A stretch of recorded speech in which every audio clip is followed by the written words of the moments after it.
അതൊക്കെ വരാൻ കാരണം അറിയോ? പണിയൊന്നുമില്ലാത്തോണ്ടാ.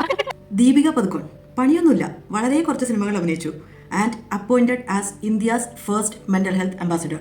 സെലീന ഗോമസ് അമേരിക്കയുടെ ഏതോ പ്രാന്തപ്രദേശത്ത് ജീവിക്കുന്ന singer, producer, actress, entrepreneur and medical health advocate. പണിയൊന്നുമില്ല. അല്ലെങ്കിൽ സെലിബ്രിറ്റീസ് ഒന്നും പറഞ്ഞിട്ട് കാര്യമില്ല. ഈ പെണ്ണുങ്ങൾക്ക് എപ്പോഴും ഉള്ളതാ ഡിപ്രഷൻ, മൂഡ് സ്വിങ്സ്, ആങ്സൈറ്റി. അപ്പോൾ ഇതോ Elon Musk, the mind behind SpaceX, Tesla and the future itself. വല്ലപ്പോഴും ഒരു പേടകം ബഹിരാകാശത്തേക്ക് വിടുന്നു, തിരിച്ചു വിളിക്കുന്നു. പണിയൊന്നുമില്ല, സിമ്പിൾ അല്ലേ? വിരാട് കോഹ്ലി, ഷാരൂഖ് ഖാൻ, അനുഷ്ക ശർമ്മ, അങ്ങനെ എത്രയോ പേർ.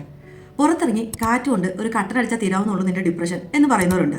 അതവരുടെ അറിവില്ലായ്മയാണെന്ന് വിചാരിക്കാം. എന്നാൽ ഇത്രയും വലിയൊരു ഇൻഡസ്ട്രിയുടെ ഭാഗമായി വർക്ക് ചെയ്യുന്ന ഒരുപാട് പേരെ പരിചയമുള്ള, അവരുമായി അടുത്ത് ഇടപെടുന്ന ഒരു വ്യക്തി ഇങ്ങനെ ഒരു പ്ലാറ്റ്ഫോമിൽ വന്നിരുന്ന് പബ്ലിക്കായിട്ട് ഒരു കൂസലുമില്ലാതെ ഇങ്ങനെ ഒരു സ്റ്റേറ്റ്മെന്റ് പറയുന്നിടത്താണ് പ്രശ്നം. എല്ലാ കാര്യങ്ങളെയും വളരെ ഹോപ്പ്ഫുള്ളായി പോസിറ്റീവ് മൈൻഡോടെ കാണുന്ന ഒരാളാണ് താനെന്ന് ആ ഇന്റർവ്യൂ തന്നെ അവർ പറയുന്നുണ്ട്. വളരെ നല്ല കാര്യം. ആരോഗ്യമുള്ളൊരു ശരീരത്തോടൊപ്പം നല്ല ആരോഗ്യമുള്ളൊരു മനസ്സുണ്ടാവും എന്ന് പറയുന്നത് ഒരു വലിയ ബ്ലെസ്സിംഗ് ആണ്. അൺഫോർച്ചുനേറ്റ്ലി അങ്ങനെ അല്ലാത്ത ഒരുപാട് പേർ നമ്മുടെ ചുറ്റിലുണ്ട്. അപ്പോൾ പണ്ടുള്ളവർക്ക് എന്തേ ഇതൊന്നും ഇല്ലാതിരുന്നേ? പണ്ടുള്ളവർക്ക് ക്യാൻസർ ഉണ്ടായിരുന്നോ? ലിവർ സിറോസിസും കിഡ്നി ഫെയിലിയറും ഹാർട്ട് അറ്റാക്കും ഒക്കെ ഉണ്ടായിരുന്നു. പക്ഷെ തിരിച്ചറിഞ്ഞില്ല എന്ന് മാത്രം. വൈദ്യശാസ്ത്രം വളർന്നതിനൊപ്പം ഈ അസുഖങ്ങൾക്കൊക്കെ പേരുകൾ വന്നു, തക്കതായ ചികിത്സാ രീതികൾ വന്നു.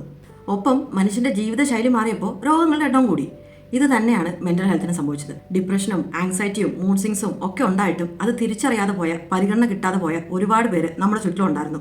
ശരീരത്തിന് വരുന്ന ടയർഡ്നെസ് ആയിട്ടും മറ്റുള്ളവരോട് കാണിക്കുന്ന ദേഷ്യമായിട്ടും രാത്രി മുഴുവൻ ഉറങ്ങാതെയുള്ള കരച്ചിലായിട്ടും അവരത് എക്സ്പ്രസ് ചെയ്തിരുന്നു. ചുറ്റുമുള്ള ആരും കണ്ടില്ലെന്ന് മാത്രം. അപ്പോൾ പണ്ടുള്ളവർക്കൊന്നും ഇതില്ലായിരുന്നല്ലോ, ഇപ്പോൾ ഉണ്ടേ തന്നെ അത് പണിയില്ലാത്തവർക്കാണല്ലോ എന്ന് കരുതുന്നവരോട് ഇതേ പറയാനുള്ളൂ.